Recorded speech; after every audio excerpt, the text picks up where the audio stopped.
இனி orange juice செய்கிறதுக்கு கை வலிக்க புழிய வேண்டியதில்லைங்க. ரொம்ப ஈஸியாக செய்யலாம் வாங்க. இன்றைக்கி நான் ஆரஞ்சு ஜூஸ் செய்கிறதுக்கு ஒரு 4 ஆரஞ்சு பழம் எடுத்திருக்கேன். அது நல்லா இது போல் 2ஆக கட் பண்ணி எடுத்துக்கோங்க. எல்லாத்தையும் எடுத்துக்கிட்டேன்.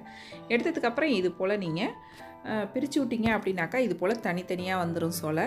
அது இடையில இருக்கிற அந்த விதையெல்லாம் எடுத்துட்டு இது போல் ஒரு கத்தியை வச்சு விதையெல்லாம் எடுத்துட்டு இது போல் நல்லா பிரித்து விட்டுக்குங்க. பிரித்து விட்டால் அது மேலே உள்ள தோல்லாம் இல்லாமல் ரொம்ப ஈஸியாக உரிக்க வந்துடும். இது போல் ஈஸியாக உரித்து எடுத்துக்குங்க. எல்லாத்தையும் மிக்ஸி ஜாரில் சேர்த்துக்குங்க.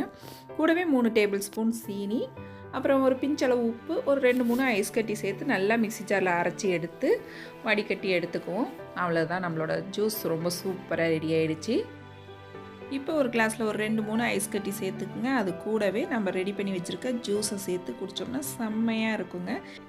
ஆரஞ்சு பழத்தை சாப்பிட்றதுக்கு எங்கள் வீட்டு கருப்பனும் மேலேருந்து கீழே இறங்கி வந்துட்டாங்க. நீங்களும் ஆரஞ்சு ஜூஸை இது போல் ட்ரை பண்ணி பாருங்கள்.